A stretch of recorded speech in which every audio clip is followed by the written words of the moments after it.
Morning, Service Lines community. How y'all doing today? Miss Ward. Hey man, hey, I appreciate that phone call, bro. I worked out so hard last night. I was like, oh my God. I'm Yeah, and I great. I'm got happy to be here, man. Happy to good, be in good. America, man. Glad to be alongside you. I got a flurry of activity going on. We are doing you can't see it. We're doing a roof today. We're doing a nice 3-story steep roof. My guys are like, oh, come on, man. Really? On a Friday? But that's how it be sometimes. So, Man, it is a good day. It's been a crazy week. We had 19 confirmed tornadoes on Monday night with 29 possible. So they're still assessing damage. I went from, all right, cool, I can maintain for the rest of the year. I'm doing good. I don't know which way's up now. yeah, nature is nature, man. I'm telling you, man. I'm in the central time zone with you now, being on the in the panhandle, and let me share something with you. I tell people all the time, the hurricanes I was used to, but these tornadoes, that's just a whole what you gonna do? All you do is sit still.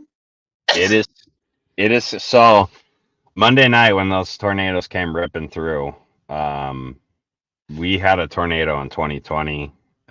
It knocked out power at my house for over a week. It's a bit of a scary situation, and that night was very reminiscent of it. And then what we found out is this series of tornadoes was actually worse than 2020. I mean, it was just Mm, mind blowing devastation. So, mm. um, yeah, it's crazy. So, but yeah, we're here. We're good to go. We're going to be talking some numbers today, and then whatever else you guys want to talk about. But we're going to kick it off talking about some numbers and knowing your numbers and just the things that have to do with numbers today. So, want to pray us up, Miss Ward? Absolutely. Lord, thank you for allowing us to rise this morning. Lord, thank you for covering us through all natural disasters, natural and unnatural, Lord. Lord, please cover all those families that have been affected directly and indirectly by the storms. Lord, give us the ability to stay on course, Lord. Lord, thank you for giving us the ability to have a great business, a great life, to be able to get up and be able to do multiple things with ease, flawless. Lord, thank you for all our gifts. Amen. Amen.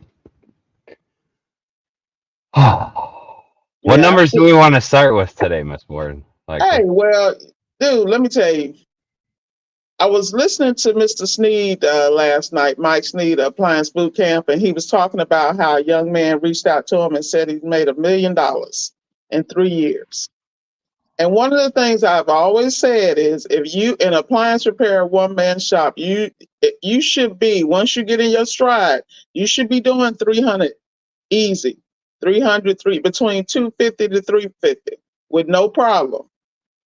If you are managing your steps, if you are analyzing every situation you go into and constantly changing and adapting for maximum profitability. And what I see in the industry is that people come out and think it's a quick lick. They don't have to invest anything. mhm, Okay. Return on investment is so important. But if you're not investing anything, you walking around with a pocket full of tools saying you can fix something through osmosis, you're gonna have a problem. right. And it's one thing. A lot of people come into it because it's low barriers to entry. They get in, and they're already mechanical. Some people, so they kind of take it with ease. But the reality is, in a real business, numbers are important. I mean, we gonna hit a couple of things, but one very important thing is the foundation. And I feel like, how can you have numbers if you don't have training? If you Mm, don't really have what you need? How many times have we threw stuff at a wall trying to figure it out, and we brought our civilian sensibilities into appliance repair, when appliance repair is a trade and a discipline? And in my personal opinion, it is the best, because you have the opportunity to be exposed to all the trades. And appliance repair has so many opportunities to specialize and run up the bag. It has to do with strategy, but it has to do with the seriousness of taking serious your numbers. I mean, how many people out here doing money, making money, but there's no profit? Mm. They're pricing too low. They don't understand the parts matrix. They don't understand the blue book and the labor thing. I don't care if it take you 15 minutes. I need my 2 hours. That's that experience, you know? That's Right. my take on it, man. Yeah, and a good tech does not necessarily make a good business owner. They are two separate paths. Now, that's not to say that a good tech can't become a good business owner. And I speak from experience on this, and I've shared this before. I have a great tech mentality, but I had a lot of growing to do to understand the business side of things. And so coming out with pocket full of tools and being able to fix anything doesn't mean that you're running a successful business. If you don't understand where the profitability is, you don't understand how to generate more qualified leads for your business, you don't have business. You own a job and you're just out there grinding away. And I love what you said, because a really good tech, yeah, you can absolutely do 250 to $350,000 a year. There's no reason you can't. I was doing that towards the end by myself, right? Like I was running $20,000, $30,000 months on my own very easily. Um, and so, but you have to understand how to get there. You have to understand what the metrics are that lead into that. And then you have to know how to not spend it all, right? Like you have to be very conscious of, all right, what am I going to invest into that's going to generate more revenue for the business? And it's not always going out and getting the Vito. It's not always going out and getting the new shiny truck, right? Those can be one of the routes that you go, but you have to know the rest of your numbers. You have to know where your profitability is sitting. You have to know who are your return customers. You have to know that stuff before you can just go out and buy the shinies. And then you can't spend all that money, right? Like you have to be able to count for recalls because they're gonna happen. There's parts, there's machines that you can follow troubleshooting all the way to the end, and something is still gonna surprise you and bite you a month, 2 months down the road. So make sure that you have that money set aside in the bank to be able to handle that, right? Um, so an example in roofing, like our company, we essentially finance these projects, right? We have the money in the bank that if something goes off, we can send a crew back out. We can go get the extra supplies. We can do whatever we have to do to make sure that we can take care of the customer. And that only happens if you understand where your numbers are, where your profit is, and you're not spending every dime that's coming in. And I've seen a lot of young business owners are like, I'm getting the new truck, I'm getting this, and I'm getting this. And you're going, dude, you're not there yet. Yeah, Yes, invest, but make do with some of what you have for now amen. so that there's something there later so you can go get that new shiny whatever it Absolutely. is. Um, Absolutely. You know, I got some things written down here. So I want to hit the first thing, which is financials. Key financial metrics, revenue, how to track it and increase it. Um, Number two, expenses, identifying and reducing unnecessary cost. Number three, profit margin, calculating and improving profitability. As far as those financial matrix, you know, first you can ask several people. Like we can go right in that Facebook group and ask people how much you making. They guessing. They mhm, guessing. You know, and mhm. I'm not knocking anybody because a lot of people wasn't raised with it. You know, but the beautiful thing about being in America is you take your time. You know, I tell guys and I say it in my videos, you know, take a moment. You don't have to have an app. You don't have to get all fancy. Get a legal pad. In fact, get one of the flip ones, you know, that you put in your pocket and take notes with. You know, all you got to do is document. Okay, this is what I made. I made $1,000 a day. The parts cost me $200. So what I'm okay right now, I'm sitting at 80%, but that's not really the cost of doing business. I got to deal with um, gas, travel, and time. How Google much would I Sheets is be? free. Google Yeah, Sheets is free. There yeah. is no reason you can't be tracking your income and Mhm. your expenses in Google Sheets. You can create your categories and it gives you a good stepping off ground. And scanners are cheap. Lives Yeah. with me in the truck and it costs me $60. Hmm. Scan your damn receipts. Get them in. Know Well, where you're putting your money. yeah. Well, you got to understand, Zach, though. See, at the end of the day, you just said Google Sheets. There may be people who are not familiar with that. We all Oh, know I it's a understand. YouTube video. I mean, I feel like this when you want to find out the gossip of what's going on in politics, the world, or your latest rapper or artist, you get right on that. You on Instagram, you a follower, you know they business more than you know your own. Drake and Lamar, Kendrick Lamar. Like, come on, people.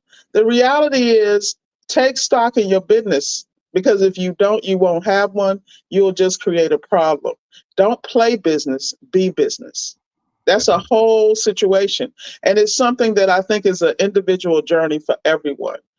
People come to me and they be like, Miss Ward, your business acumen. I said, man, please, I'm just like you. I gotta try it out. That's why some things I don't even talk about till I'm not gonna say perfect them, but I see the results. But what I also see is that people take a little bit of what I say or what they thought I said and they run with it and it's successful for a minute and then it stops. Then they say it don't work. Well, the key is, did you continue to level up? Did you continue to elevate the process and the procedure? And did you perfect the system for you? Not for Miss Ward, because everybody's different. And that's what I think people really need to look at in business, their temperament. Some people want to manage 1,200 people and change their kids' diapers and all that drama. And some people just want to be solo and be a solopreneur and they love the idea of streamlining and turning themselves into automation, basically. Like, I'm that kind of person.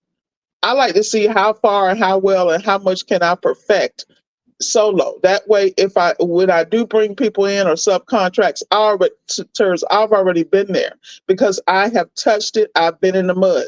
Ask me about seal systems, love them to death.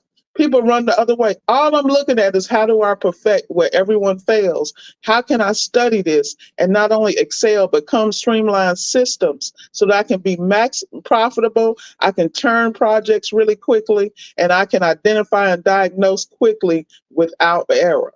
That is my thought process because I'm constantly beating me and my metric. And that's the same way you need to do and be in business. How do I make sure my taxes come out without hurting me? Do I do them quarterly? How do I understand how to put money away? Oh, let me go get profit first.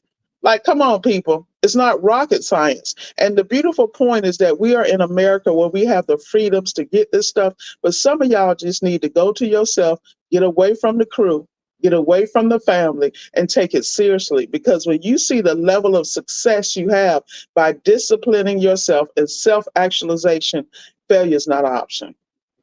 Period.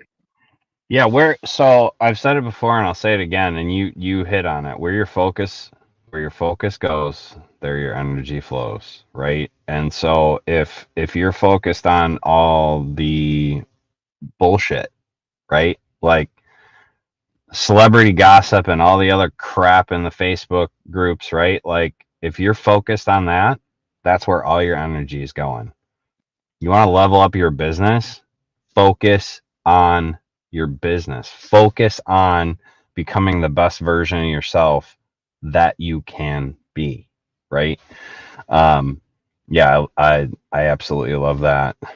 Uh, Yeah, and the next key oh, go ahead. Ant dog. you talking that talk that translates to corporate America. Tech be more accurate, you got to put the time and the work on your weakness. Yeah, 100%. I mean, and if you want to level up, you got to be paying attention to where the successful people are. And so, you hit on it. If you're hanging with that crew and they're dragging you down, it's time to cut. It's time to cut it. Get away from them. Get in a better room. Surround yourself with people who are pursuing excellence themselves and trying to be better themselves. Because if you don't, you're going to get what you got, right? Like if you're not moving forward, it's because you put all your energy into something that you said you didn't want, but your actions proved otherwise. So Absolutely. you want to grow a business? Learn where your numbers are, learn where your weaknesses are, and grind on those until you get better. And then find the next thing and grind on that until you get better at that. Don't stop learning. You listen to the millionaires and billionaires. What do they tell you? It's learning. They're always learning. They don't stop. They don't go backwards. They figure out that next incremental, and these are incremental changes. It's that 1% every day that they're focusing on getting better at whatever that thing is. 1% better every day until they've mastered it. And then they find the next thing. And they just continue to build and compile on it. So if you're trying to run a business, you got to do that stuff. And the solopreneur can be good, but you still own a job, right? There's gonna come a point where you have to find either subs or you have to find employees if you want that true freedom. It's okay if you want to be a solopreneur, that's fine, but just understand that you don't own a business, you own a job. Yes, you have the freedom, you have the flexibility, you can do what you want, great. But it's not a business. It is a job that you are owning, right? So, Very true. Now, the next item metrics I have documented is operational metrics. One, job completion rate, ensuring timely and efficient repairs. Two, average repair time, reducing the time spent on each job. And three, first time fix rate. One stop completions, our favorite word. Strategies for achieving repairs on the first visit. I mean, if you want to make money, that goes back to your expertise, that goes back to investing in training. So everything I previously said about being able to identify the issues, putting software and systems in place that communicates with the customer, extracts enough information so that you can pre-diag and go out prepared to complete the repair on site and collect your bag the same day. That is how I run my business. Period. End. I have a template. I send the customers a text or email, and then it tells them where the model numbers are located, asks them to send a description of a detailed description of what's happening with the unit, and accompany that with videos and images. Now, people like this, what if the customer did it? This kill me when people say, well, what if the customer don't want to do it? Well, then the customer don't want to do business with me. Number one, if it's an elderly customer that's not internet savvy or tech savvy, no problem. I have no problem being humble with my elders and taking care of them. But the reality is, know your avatar. I know my avatar, and that is the only clientele that I service. Because look, I'm not going to make it hard for you to do business with me, and you're not going to make it hard for me to do business and make my bag. Like, it's that simple. Draw a line in the sand, become elite and professional to where you can pick and choose. And that has always been my motto. And that's what I have regarding the operational metrics. You got anything to add to that? Because I have some more metrics for something yeah, else. I mean, that's going to be one of the things that we're talking about in the business mastermind tomorrow is understanding who your avatar is, understanding what an avatar is in general, right? Like, not everyone knows what an avatar is. It's that ideal customer. It's that customer that you are so happy, so thrilled to work with. They are willing to pay any price to have you through the door, right? They hit all these key points that you are looking to work with in a potential customer, and that's really what an avatar is. And so many people run around and they're just like, I'm going to do whatever I'm going to do, and I'm going to take what I get, and if you want headaches, then keep doing that, right? I did that for a long time, and it doesn't work. I had guys working for me, and so I would take whatever calls came in, which means I got whatever headaches came in, right? Because I didn't pick and choose my customers. And then once I started raising my prices, raising my level of service, the things that I did better than anyone else, and then bringing my guys into the point where they were doing things that way, right? And I kind of wanted to hit on that too. If you're putting these systems in place, you're putting these avatars in place, everyone needs to understand that. If you have employees, if you have subcontractors, everyone needs to be on that level, on that understanding, and they need to be pushing themselves to be better, right? So That's very, very true. That's very true. And the one thing I wanted to talk about when with the solopreneur thing, I think that people really have to understand when you are the only one, you do own a job. But then you also need, in my opinion, if I own a job, I better understand financial instruments. How do I utilize this job to parlay my retirement, my investments? Because if you watch my videos, you hear me say, I'm in the appliance repair business because it's one of the best cash flow options. And if you understand financial instruments, first of all, this is not financial advice. I'm just saying what I do. You invest in those things in the same way I had to learn appliance repair, and business is the same way. You don't see me saying, well, I didn't grow up like this. Man, let me tell you something. Get up off that crutch. Get your life together and get your bag, and then grow the bag. So the next metric I have is going to be customer metrics. Customer satisfaction, collecting and analyzing feedback. That's how you level up the business, by adjusting to what the customer states and their concerns. Because if you can model your business to service an elite client, I'm telling you, you'll never be broke, because gain recognize gain. Repeat business, encouraging repeat customers. And that's another thing people don't understand. Anybody that does any type of tech business, one thing they always talk about is reoccurring customers. That's how they get to the 7-figure mark. Like, people sleep on that right there. And you really need to understand the business. And referral rate, leveraging satisfied customers to gain new clients. That's the customer metric piece.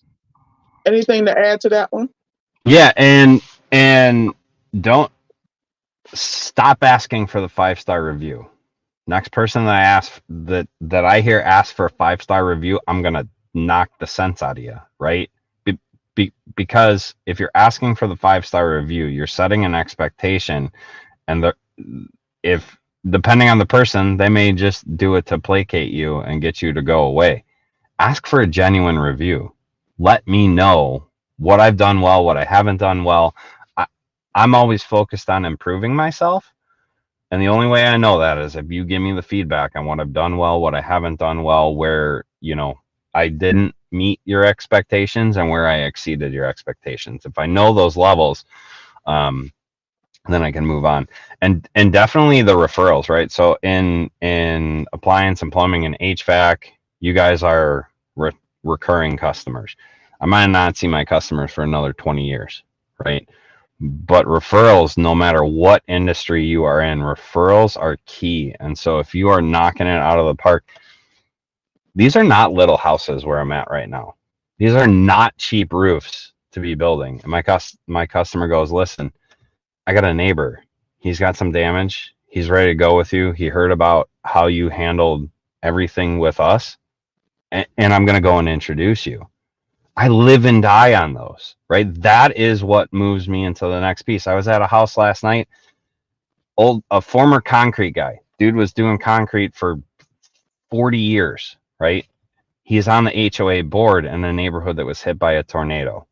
He took a bunch of my cards and he goes, you're the guy. He goes, I'm going to pass these cards around. I know there's storm chasers running around. I know there's just crappy people out here, but you're an honest guy. You're a hardworking guy. I've always appreciated the way that you've treated me and my family. I'm going to make sure that everyone else in this neighborhood knows it, and all the board members. I had a former appliance repair customer. I went and talked to them last night. I saw their house was damaged. I knew they already had someone come out. I said, I just want to make sure you guys are okay. I know this is a stressful situation. Yeah, we're doing good. Thank you for checking in. It's good to see you again. It's been a while. You know what I mean? Like, so build that referral base to get to that next level. And if you're running a business that has multiple employees, you really are running and surviving on those referrals, because you cannot generate enough just by Google, just by Facebook. You have to have referrals, and your team has to have referrals coming to you. I will come at you. You need honest feedback. You don't just need the 5-star. If you truly earn the 5-star, rock and roll. But if you're asking in that manner, hear me clearly. If you are asking for a 5-star review, you are setting a certain expectation, and you're never going to get honest feedback. Give me an honest review of how you felt this experience was, how you felt that this went. You are going to learn the pain points. You're going to learn the things that you do not do well, so that you can continue to do things better. So many easy, simple, inexpensive business solutions. Google is free across the board, right? Till this, I'm puzzled. Some clients don't take advantage of the MSA. If you have a Marcone account, you have MSA there. Exactly. We're dropping knowledge in Appliance Alliance Group, right? Like, we're dropping knowledge on the YouTube. If you're not tuning in, if you're not getting plugged into these things, the hell are you doing? Like, you're not taking advantage, and you have no one to blame but yourself. All right. That's what I got. The next metric I have is inventory management, tracking parts, keeping an organized inventory. Cost of goods, and the next one is cost of goods sold, managing part costs effectively. Speaking of parts, what's up, Saul? So the reality is that if you are in the market, you know what's coming and going. You know what's the top parts. Like, the day of having a part to fit 4 different appliances is over. You better know your game, know your clientele, know what they have in the house, and then have, like me. People know when I was in South Florida, it was my best life. Why? Because I have 4 major warehouses right there, and I never had to wait on parts. It was a turnaround, quick. It was a blessing, and I appreciate it. So look at your inventory and make sure you're on top of that as it works for you. You know, I hear people, what kind of truck stock you got? What's this and that? I have never worked that way, but I'm not knocking anybody that does. But in this day and time, look at all that cost that you have in storage there. Money that could be making, because money is not stagnant. It is currency. It needs to constantly be flowing. What you got, Zach?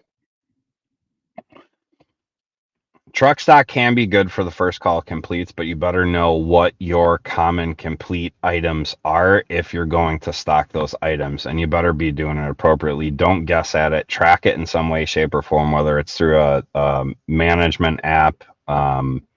Sortly does it. Workies has it built into it somewhat. Some of the other job management apps are starting to put that in there. And then I'm gonna plug MSA. Saul brought something to me, and I haven't had a chance to check it out fully, so I'm not endorsing it, but I am sharing that this is out there. If you have a Marcone account, if you have an MSA account, they do have a new AI tool that is going to help you diagnose all the parts that you have been ordering on a recurring basis, what frequency they are, and it's going to give you another level of data to understand, maybe I should keep this fan motor on the truck because I did like 55 of them in the last 3 months. Maybe I should keep one on the truck so that I'm not having to order it up or take 15 minutes and run to the supply house or wait 2 days for it to come in. Don't guess at stuff. Track it, learn it, and be ready to adjust, because just because you've been doing a long string of things doesn't mean that that's going to continue on. So understanding where those ebbs and flows are, pay attention to that stuff. Absolutely. I got 2 more. We're at our cutoff point, so I just want to say them real quick. Marketing matrix, return on investment for marketing campaigns, measuring the success of your marketing efforts. 1, lead conversion rate, converting potential customers into actual clients. Now, I am completely transparent. I don't use any marketing at all, but that's me, because I have a specific avatar and I access them a certain way. Last but not least, number 7, technology and tools. You know I'm all about this. using software, the best tools for tracking and analyzing your business metrics, and automation, streamlining processes to save time and reduce errors. That has been me from day one. That has separated me from my competitors. I could compete with corporate clients and Fortune 500 companies for the same customers because I put that Southern touch on it, that white glove service, and I was on top of the automation. I'm responsive. If there's an issue, I'm responsive, and people don't have to go looking for me. That's all I got. And marketing works in a lot of ways. I want to hit on that one really quick because you can do it Mm-hmm. in low cost and free ways. I spend a lot of time on Facebook doing some marketing. I spend a lot of time with that client referral base. Referral base for me is the best marketing tool, and then being able to track what clients are actually passing me referrals, how I handled those situations, and how to repeat that process again and make other customers happy, right? The answer is not always spending money on Google Ads. There's a lot of marketing gurus out there, and all they know how to do is pump money into Google Ads for you. That's not the solution. That's a good way to go broke, right? Yes, small amounts of Google Ads ad spend can produce a return, can help you move to the next level, but do not put all your eggs in that basket whatsoever. Google is a money machine. You keep feeding that money machine, you're going to go broke soon, right? But if you put a little bit in and you focus in some of these other areas, then you're going to see a return. But you're not going to know where you're getting your return unless you're tracking it. You gotta track this stuff, guys. And so many people just, oh, yeah, it's fine.